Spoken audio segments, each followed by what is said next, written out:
yes, Oh, I you're love very that. welcome back. That sets the scene. Who's up for a risotto for lunch? Yes, please. If only we knew Come someone on, who then. could rustle one up. Oh, Simon, there you are. Well, we're going to try. Chef among us. Do you know what? A lot of people, I think, are afraid of cooking a risotto because it's that process of standing over a pot. And you have to mind it, you have to watch it, you have to add your stock and keep stirring it and then add stock. This is a little bit different. This is sticking to the same lines we've done over the last couple of weeks, bit of a one-pot wonder. This is a one-tray wonder. So we'll go straight into it. This is chicken, prawn and chorizo, but you can leave out the prawn and you can leave out the risotto, or leave out the chorizo.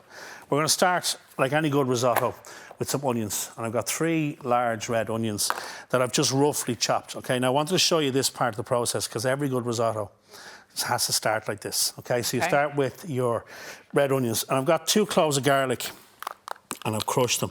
Now I wanted to show you this because I'm putting the garlic on second. So that goes on there. And then we've got a punnet or 200 grams of cherry tomatoes that I've chopped roughly. So you notice that the garlic, I'm trying to hide it. I want to put that garlic in the middle because what we're going to do is we're going to roast that. And if you left the garlic on the top, it might burn, okay? So you want to just try and protect it a little bit.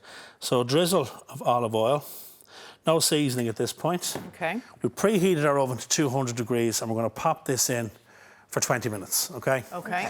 So that's the first stage. I just wanted to show you this because this is the next part.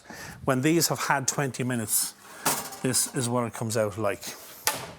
So what you do at this point then is just give it a little stir. You can see the oils have been released from the tomatoes, lovely flavour in there. Give it a stir around, and then we're going to add the main ingredients. And can I just say thank you, Anna, for the trays, by the way? Because I only had one. You never know what requests you'll get the night before a show, do you? I only have one roasting tray at home, and I texted Anna last night and said, you haven't got no spare tray, have you? I need a couple for the demo. So, in return of the favour... Lovely tray. I'm taking the tray home with the dinner in it. Oh, OK, well, that's fair enough. So I'm making Ben's dinner today. So we've stirred in all our bits and pieces. Now, in with the main ingredients. 200 grams of Arborio rice or risotto. Only 200? Sorry, 300, Laura, 300. Because I always get the measurement wrong. Yeah, it's 300 actually, now that you mentioned. Thank you for bringing that up. And it's Arborio rice. So this is your traditional risotto rice.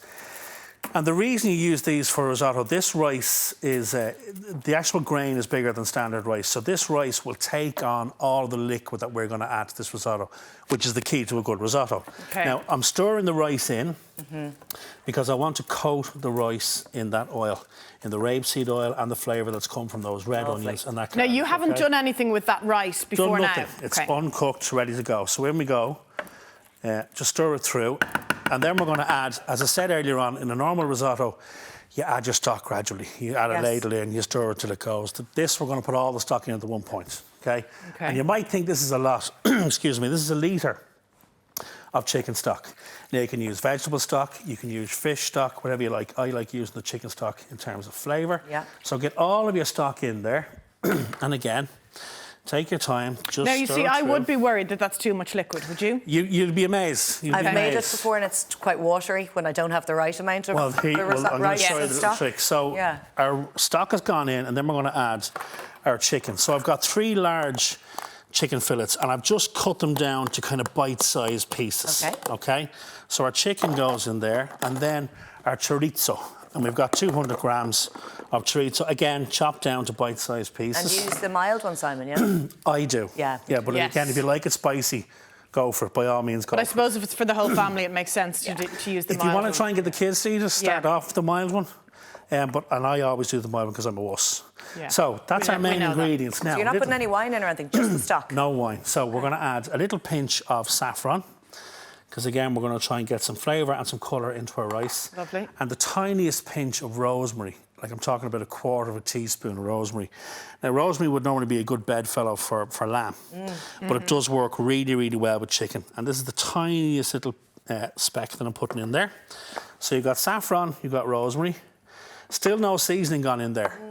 We're not going to add any salt to this at all because the chorizo will provide us with all the seasoning that we need. So again, that's done, and that goes back in the oven for another 20 minutes. Okay. Now, the last thing you do then is you can add your prawns. So we're at 200 degrees. And you don't need to stir that, Simon, while it's in the oven? No, you don't. Okay. You can keep an eye on it, you know. And if it does need a bit more stock, fine. So we've now had 40 minutes cooking. The last process then is you take it back out and you add your prawns. Now you can use frozen prawns, just a little punnet of frozen prawns. You can absolutely use fresh ones. Okay. Just make sure you devein them properly. And that'll take 10 minutes then to cook. So if you're using the frozen ones like I am... But they're cooked already? Yeah, so you're just they're heating cooked. them through? You're basically just steaming them through, heating them through. So we have 20 minutes, and 10 minutes. Okay. We end up with the finished dish. Now, deveining is basically removing the parts of the prawn you don't want to have in your risotto. No. So that's... You don't necessarily have to remove it, do you? We've had discussions I know about you're this. very particular about removing it. I like doing that. I tend not to remove it. Yeah. Now, Laura, you were saying you thought there might be too much liquid. Yeah, And that doesn't And you can see, look like there's no, too much. It looks it's delicious. absolutely gone. Yeah. Okay. Now, to finish it, like you would with any risotto, you can add a little knob of butter in there just to give your risotto a lovely shine. And who doesn't like a nice shine in the risotto? But I like to finish it with... I've never had a shine in my risotto. Well, you see, that's what you're missing. You haven't lived, Laura. You haven't lived. So I'm going to finish it with some Parmesan. OK, this I like. And we're just Lovely. going to stir that through. And this, the quantities in the recipe that I've made, this will happily feed 4 to 6 people. So just stir the Parmesan through. And that's it, simple as. And you have all your carbs there, so if you're going to go for an accompaniment, would it maybe a rocket salad or something? Exactly, nice little light Something salad. light. Just a very basic Italian salad will be lovely with a simple little vinaigrette dressing. Give us a reminder of the timings now, Simon. For So the we three had 20 different- minutes to start off with for the tomatoes, the onions and the garlic. Yeah. And then we added in our rice, our chicken, our chorizo, and we had another 20 minutes. We put our herbs in there, with our rosemary and saffron in there. Yeah. And then we took it out, and with 10 minutes to go, 5 minutes to go, just throw in your prawns, depending on whether you're using fresh or frozen. And that's it. So all in all, 20, 20 and 10. And that is our chicken. You've made it look so prawn. simple. I know, and I love that you can see the veg as well. And yet children wouldn't be put off by it. And you know what? It's that thing as well that we talked about last week with textures. Because the chorizo will have a little bit of bite in it. Yeah. The onions have softened down. And just test your rice. If you think it's a little bit too starchy, throw a little drop of chicken testing it stock now. in. Yeah. We certainly will. And Well that's done, it. Delaney. Thanks, Simon. Nice work. Mon plaisir. Nice work, Chef. I hope Ben Jealous of enjoys your the dinner. later. Full recipe details are up on our website. That's virginmediatelevision.ie/Ireland AM. Now stay with us. We're talking to superstar magician Dynamo after the break.